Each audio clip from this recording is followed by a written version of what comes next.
नमस्कार दोस्तों, स्वागत है आपका हमारे YouTube चैनल जरधारी क्लासेस में। दोस्तों सुबह सुबह न्यूज़ पढ़ी और एक बात तो समझ आई कि उत्तराखंड के सीएम को ऐसे ही पेपरों के पढ़ने की आदत है मॉर्निंग में। और इन्हीं पेपरों को पढ़ के उनके दिमाग में घुस चुका है कि उत्तराखंड में तो इतनी वैकेंसियां आ गई और वो जाके मीटिंग में कहते हैं कि उत्तराखंड में 0.01 बेरोजगार लोग हैं। क्योंकि जिस हिसाब से पेपरों में 2-3 साल में वैकेंसी आ रही है, लगातार हर हफ्ते यहाँ पे वैकेंसी निकलती जा रही है भाई पेपरों में।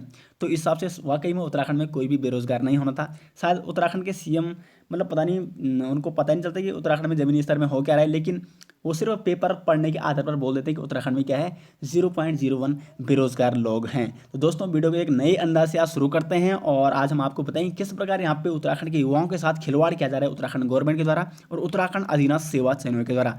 वीडियो अच्छी लगी तो वीडियो को लाइक कमेंट और शेयर जरूर करें। तो दोस्तों यहाँ पे आप देख सकते हो आज आपने भी पढ़ी होगी, खैर ये न्यूज़ आपने पढ़ ली होगी। उत्तराखंड में समूह के 2500 पदों पर जल्दी भर्ती आने वाली है। वैसे उत्तराखंड में अगर भगवान भी अवतार ले रहे हैं तो भगवान को भी पता नहीं चलेगा, मतलब अगर कोई त्रिकालदर्शी भी हो तो उनको भी पता नहीं चलेगा कि वाकई में उत्तराखंड में कब कौन सी वैकेंसी आएगी और कौन सी आने वाली है।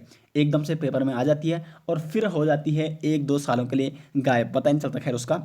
और यहाँ पे इसी प्रकार आज भी उत्तराखंड में ग्रुप सी के 2500 पदों पे 2500, बाप रे, मतलब बहुत ज़्यादा हो रहे हैं। उत्तराखंड में तो कोई बेरोजगारी नहीं रहेगा पेपरों के अकॉर्डिंग।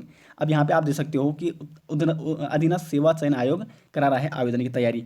अब देखो एक एग्ज़ाम तो इनसे होता नहीं है। ग्रुप सी की वैकेंसी निकल रही है आजकल, तो उसके एग्ज़ाम के लिए बोल रही है हमारे पास पैसे नहीं है। पशुधन प्रसार अधिकारी की वैकेंसी निकल रही है, हमारे पास पैसे नहीं है एग्ज़ाम को एग्ज़ाम करवाने के लिए।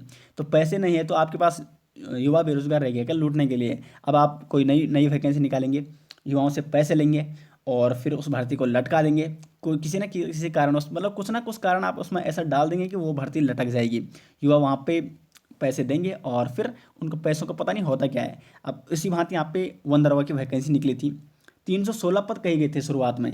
40+ हज़ार लोगों ने इस उम्मीद से वो फॉर्म भरा था कि हम इसकी मतलब बहुत सारे स्टूडेंट शुरुआत से ही तैयारी में लगे थे कि वन दरवा निकालना है तो निकालना है। लेकिन उनके साथ क्या हुआ, हो गया खिलवाड़। 316 पद थे, बाद में कह दिया 29, पल्ला झाड़ दिया, बस 29 पद है ही नहीं यार विभाग में पद खाली। तो मतलब जिस उम्मीद से युवाओं ने वो पद भरे थे तो उस उम्मीद का क्या। यहाँ पे कितना खिलवाड़ किया आपने उन युवाओं के साथ। मतलब बहुत सारे युवाओं इतने परेशान, इतने ऐसे ऐसे कमेंट कर रहे थे, मतलब इतने परेशान हो चुके हैं। कई तो बोलते थे सर हम डिप्रेशन में चले गए, हमने इतनी अच्छी तैयारी कर रखी थी, अब 29 पद जब देखने को मिल रहे तो मतलब समझ में नहीं आ रहा।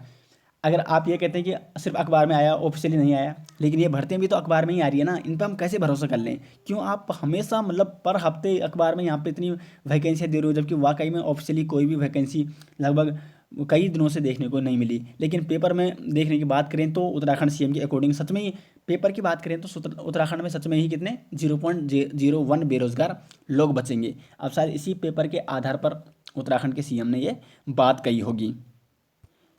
खैर यहाँ पे आप देख सकते हो कि उत्तराखंड में बल समूह में 2500 वैकेंसी आने वाली है, 1200 पद शिक्षा विभाग में भी आएंगे। और ऊपर से एक और चीज़ आजकल मैंने परसों ध्यान में आई मेरे को कि सहायक डाटा एंट्री ऑपरेटर और जो कनिष्ठ सहायक के 746 पदों पर वैकेंसी, जिसकी लास्ट डेट 22 जुलाई को है। खैर जिसने वो भराने वो उस फॉर्म को भर लें। लेकिन उसमें एक बात समझ में आई कि परसों आयोग ने एक संवाद जारी किया कि अगर किसी के यहाँ पे फॉर्म में त्रुटि है तो वो दोबारा फीस जमा करनी पड़ेगी उसको। तो मतलब इतना अमीर है क्या उत्तराखंड का बेरोजगारी हुआ कि वो बार बार फीस जमा करते रहे। अब गलती किससे नहीं होती है, कोई पहली बार कोई युवा फॉर्म भर रहा है, आजकल वैसे भी कोरोना काल चल रहा है, कैफे में जा नहीं सकते। और वाकई में कैफे वाले भी मैंने कहीं सुना है कि वो ओटीआर को चेंज ही नहीं करते क्योंकि उनको पता ही नहीं कि ओटीआर चेंज भी करना है। ओटीआर का मतलब वो यही समझते कि वन टाइम रजिस्ट्रेशन, हमने एक टाइम रजिस्ट्रेशन कर दिया वो हमेशा के लिए हो गया। तो ऐसे तो बहुत सारे युवाओं के वहाँ पे फॉर्म गलत हो जाएंगे। बहुत सारे कमेंट करते हो, परेशान हो गए कि सर हम करें क्या इस परिस्थिति में। और कईयों के तो मतलब वैलिडिटी डॉक्यूमेंट खत्म हो गया, वो इस कोरोना काल में वो जाएं कहाँ, कहाँ से वो डॉक्यूमेंट सही कराएं। तो इस प्रकार की यहाँ पे देखने को मिल रहा है उत्तराखंड में। मतलब उत्तराखंड जो अधीनस्थ सेवा से और जो सरकार है वो युवाओं की तरफ बिल्कुल भी ध्यान यहाँ पे नहीं दे रही कि युवाओं के साथ हो क्या रहा है, ज़मीनी स्तर पे हो क्या रहा है। वो सिर्फ अपनी कुर्सियों पर बैठे हैं, ऐसा आराम कर रहे हैं और वहाँ पे से निर्णय ले रहे हैं और लेते जा रहे हैं। ऊपर से यहाँ पे एक भर्ती होती है और लगभग कई सालों से अटक जाती है। अब देखो फॉरेस्ट गार्ड की बात करें, बड़ी मुश्किल से तो उसका एग्ज़ाम हुआ। बहुत सारे युवाओं ने बड़ी जोश से वहाँ पे वो एग्ज़ाम दिया, लेकिन बाद में क्या हुआ, अटक गई वो भी, मतलब उसका रिजल्ट ही नहीं आया। मतलब काफ़ी टाइम हो गया भयंकर। यहाँ पे पता नहीं समझ में नहीं आ रहा है कि उत्तराखंड गवर्नमेंट ये कर क्या रही है।